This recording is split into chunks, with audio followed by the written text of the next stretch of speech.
Ada jiwa tak terbendungi kreasi, apa aja ada di sini solusi. Jangan kira elu sendiri, lama-lama hilang tuh halusinasi. Ngojay, ngobrol aja yuk. Hai guys, welcome to Ngojay, ngobrol aja yuk. Karena di setiap obrolan pasti ada apa ya? Ada apa sih? Nggak ada yang tahu. Makanya ngobrol aja yuk. Ayo, let's go. Hai guys, kali ini kembali lagi sama gue. Nggak bosan-bosan dong ya. Nggak mungkin ada yang bosan dengerin gue, pastinya elah kepedean banget.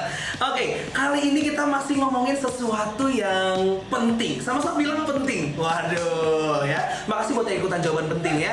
Jadi kali ini kita masih mau nyambungin sama topik minggu lalu tuh. Kan kemarin udah ngobrol sama Bro Fritz. Ada yang inget? Udah yang nonton? Kalau belum, coba cari tahu deh, itu bagus banget ya kan.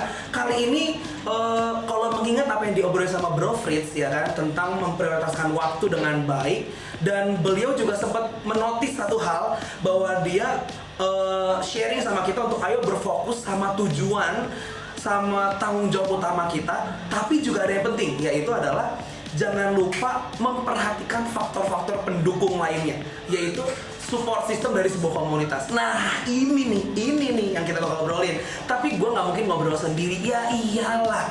Gue bakal ditemenin sama Tada. Hai. Boleh sebutin namanya dulu satu-satu?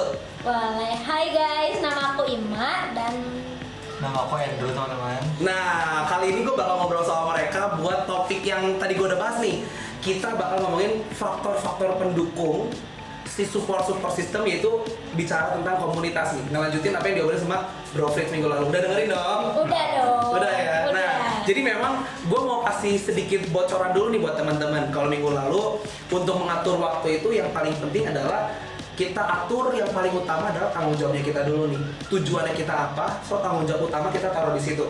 Tapi bukan berarti melupakan faktor-faktor pendukung untuk yang namanya tetap punya komunitas, tetap punya waktu kumpul sama orang-orang yang positif juga gitu. Nah, kita mau ngobrol sama mereka nih dengan background mereka. Kalian bakal tahu sendiri mereka bakal sharing apa. Jadi ceritanya yang gua tahu ini, kalian kan tergabung di sebuah komunitas juga nih, ya kan? Mungkin ada komunitas rohani, ada juga nggak komunitas yang non rohani yang kalian ikutin? Ada nggak nih? Sejauh ini nggak ada. Nggak ada. Oke, kalau kamu? Kalau dulu aku sih ada dulu.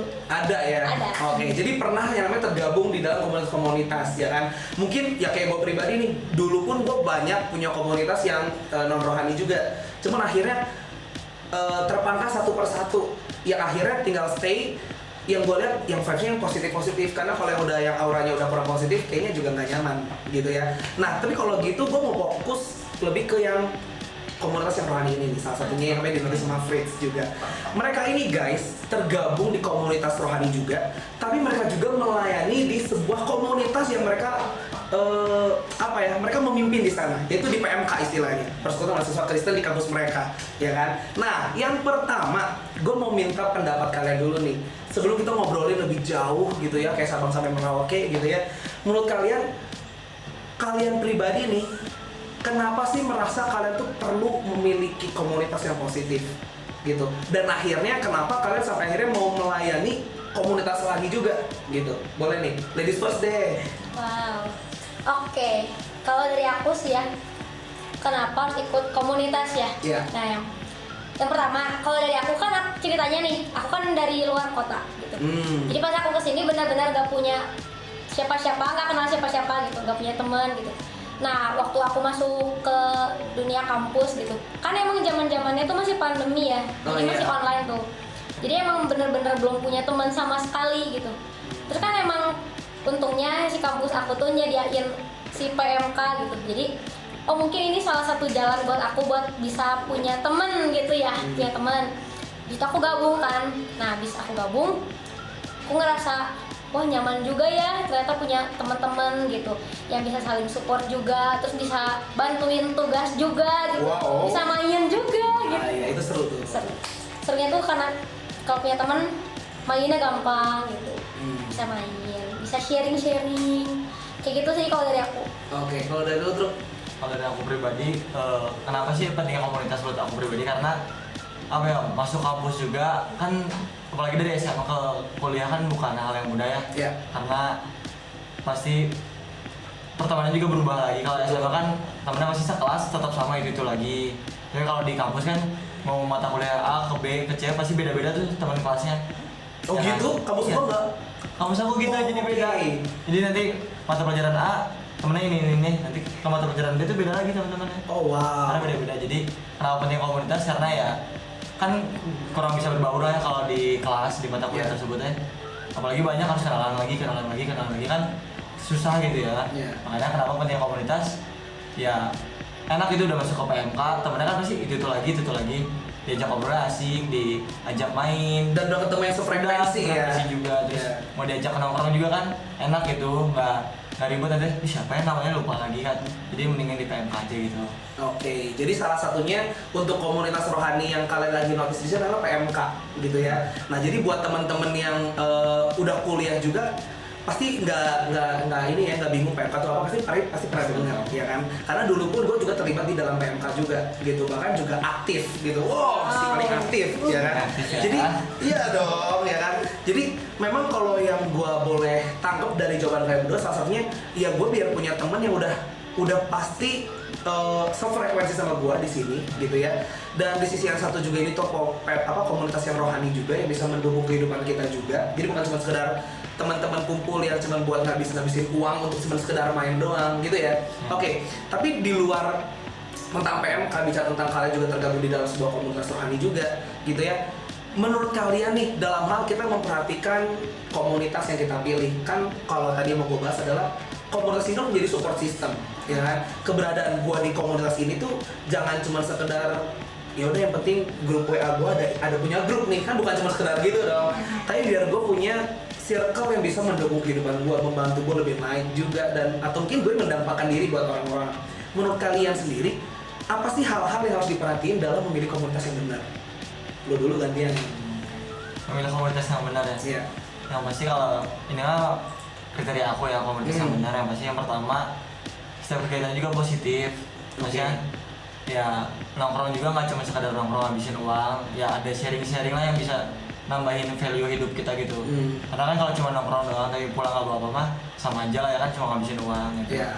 Terus yang kedua ya yang masih satu frekuensi juga teman-temannya jadi punya komunitas tuh yang kalau bisa satu frekuensi. Terus yang ketiga teman-teman itu yang nggak mudah baper nggak terlalu childish lah kalau dibercandain itu jangan langsung bawa ke hati gitu kan.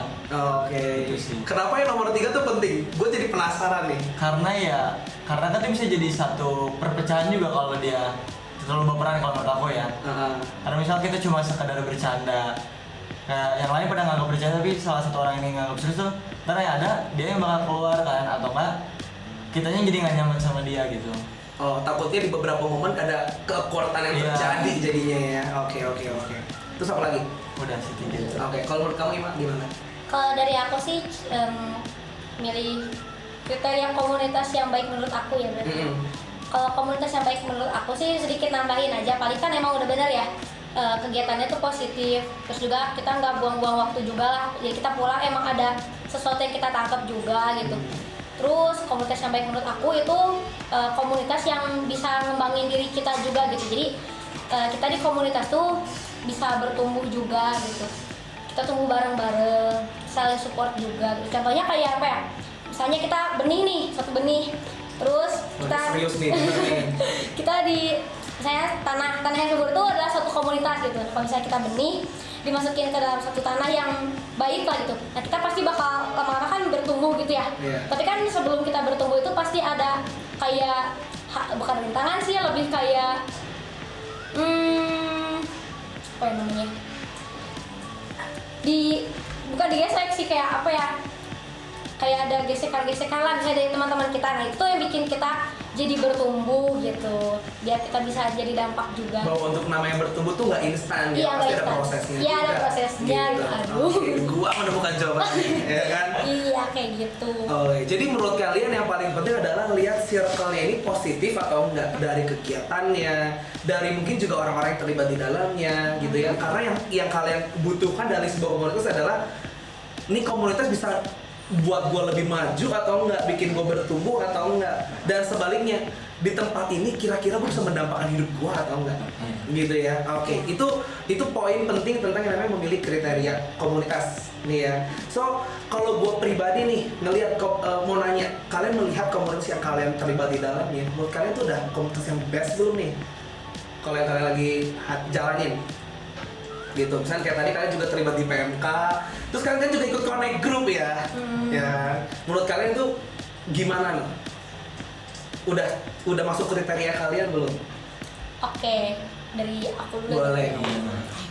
Kalau dari aku sih sebenarnya kalau komunitas PMK ya, PMK itu sebenarnya udah dibilang komunitas yang the best lah gitu. Cuman kan namanya juga komunitas belum ada yang sempurna ya. Betul. Jadi kita harus masih tetap belajar lagi gitu, buat saya kayak ngajakin teman-teman kita biar lebih aktif, terus juga biar kita selain sama-sama support juga, terus kita juga selain kita bisa jadi dampak buat mereka, mereka juga bisa jadi dampak buat teman-teman mereka yang lain gitu. Jadi kalau misalnya mereka hanya udah baik gitu, udah bisa jadi teladan lah buat teman-temannya. Ya aku berharap gitu teman-teman mereka di luar sana juga bisa sama-sama ngerasain impact-nya lah gitu sih. Oke, kalau kata lu gimana? Kalau kata aku yang PMK lah ya, komunitas PMK di kampus aku, ya sebenarnya udah the best kalau menurut aku. Cuman kan pasti yang namanya dari generasi kan masih ada aja lah ya, pasti ada seseorang yang ditingkatin lagi biar mau hidup lebih baik lagi di dalam keputusan atau apapun itu. Ya kayak sekarang juga kan di PMK kampus aku juga kayak udah ada beberapa orang yang bisa dibilang punya value yang baik. Ya kayak tadi yang dibilang harus mau jadi dampak buat orang lain, ya kita wadahi gitu di PMK tuh biar mereka tetap jadi calon-calon leader yang baru lagi buat anggota-anggota yang lain. Oke, sekaligus gue mau nanya nih, kalian terlibat di PMK nih. Sebetulnya kan kalau kalian melibatkan diri sebagai ibu ketua dan bapak wakil, ya kan, biar mereka semua tahu juga gitu ya, bahwa mereka tuh nggak main-main guys. Terlibat tuh bukan cuma sekedar datang gitu ya, nggak. Mereka terlibat penuh di sini, ya kan, in charge banget gitu ya. Kalau gitu gue mau nanya gini, kalau lihat komunitas yang kalian jalanin adalah komunitas yang vibes-nya udah positif, yang dibangun udah ada value-nya. Tapi gue mau nanya, sampai kalian melibatkan diri kalian se-in charge itu, apa sih yang kalian mau capai? Apa sih yang mau kalian lihat buahnya? Apa yang mau kalian lihat? Misalkan kalau bicara tentang perubahan, yang sampai seperti apa sih kalau boleh dibagi sama kita? Gitu. Lu dulu deh, gantian lagi. Wow, selalu dapat yang ini ya, pertanyaan berat ya. Oke. Kenapa aku in charge banget di PMK kampus aku? Karena ya pengen juga setiap, nggak cuma pengurus yang ada di dalam PMK tersebut, tapi anggota-anggota yang di dalam itu tersebutnya pengennya punya perubahan hidup kok gitu. Kayak misalnya mungkin dulunya dia masih sering ngomong kasar atau masih suka nonton-nonton yang nggak benar, ya dengan ikut PMK, dengan tergabung di dalam PMK teh, pengennya aku dan pengurus-pengurus lainnya bisa jadi dampak biar mereka teh gak hidup di dalam hal yang tersebut, jadi bakal keluar gitu dari sana mereka. Itu sih pengennya. Oke, kalau dari Mas sendiri nih, apa yang mau dicapai? Kalau dari aku sih berharapnya kan emang kita di pengurus sama anggota kan emang beda angkatan juga. Mungkin dari beberapa mereka, mungkin angkatan yang baru itu masih canggung atau malu-malu, belum terbuka lah gitu istilahnya sama pengurus-pengurus yang lain, sama teman-teman yang lain. Nah, aku berharapnya sih dengan mereka ikut di PMK, mereka tuh bisa lebih terbuka gitu. Soalnya kan aku pernah dengar gitu ya, waktu ikut KKR, keterbukaan adalah awal dari pemulihan. Nah, jadi aku berharap misalnya teman-teman yang ikut di komunitas PMK gitu kan, kita udah kasih wadah nih, kalau misalnya mereka udah mau terbuka, terus lebih berani lah gitu. Ya aku berharap sih mereka udah pasti bisa ada perubahan gitu. Dari yang tadi dibilang, dari perilaku, mungkin perkataan, dari pikiran juga, terus juga biar mereka juga bisa jadi dampak juga gitu, balik lagi ke situ. Wow, mantap. So berarti kalau boleh dirangkum, menurut kalian untuk orang-orang khususnya yang lagi dengerin kita ini penting ya untuk tergabung dalam satu komunitas? Penting banget. Penting banget ya. Buat kalian yang belum, harus cari gitu ya. Yang di lingkungan kalian mungkin yang circle-nya positif, kalian bisa blend di sana, bisa satu frekuensi gitu kan, dan kalian bisa bertumbuh di sana akhirnya. Kalau tadi pakai ilustrasinya Ima tuh, cari tanah yang subur gitu ya, biar kita bisa bertumbuh di situ, ya kan. Jadi so penting banget teman-teman. Ini udah ada dorongan untuk ayo teman-teman di sana cari komunitas yang bisa buat kita sama-sama bertumbuh. So buat konklusinya nih, kalau buat boleh gue gambarin, yang paling penting dari obrolan ini adalah apa sih sebetulnya untuk namanya kita melibatkan diri kita di dalam sebuah komunitas gitu ya, bahkan sampai di titik kita melibatkan diri untuk melayani komunitas tersebut, pada dasarnya itu adalah responsibility kita, itu tanggung jawab kita, bener gak sih?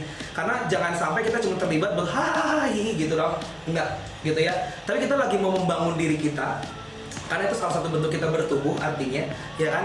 Dan salah satu yang penting adalah kita membagikan dampak hidup kita sama orang-orang, nilai yang ada dalam diri kita bagi sama mereka, dan kita juga nyerap nilai-nilai yang bagus dari mereka juga. Itulah pentingnya komunitas, betul ya?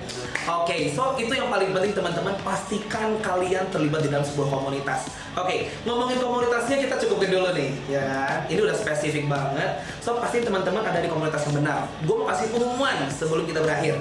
Oke, jangan lupa follow Instagram kita teman-teman di @gbipset_community dan juga @gbipset_youth_community, dan juga ada TikToknya GBIPset Community sama YouTube-nya, ya kan? Jangan lupa di subscribe, di like, di komen, ya kan? Di share juga, ya kan? Pset Community untuk saksikan kita terus pastinya gitu untuk episode-episode berikutnya. Dan juga teman-teman boleh tergabung di dalam komunitas, yaitu ada badminton setiap hari Sabtu jam 2 sampai jam 5 sore. Juga ada komunitas capture buat teman-teman yang suka foto video, dan juga buat teman-teman yang suka production team gitu ya. Bikin produksi, anak-anak muda punya kreativitas nggak boleh ditahan-tahan, of course ya kan?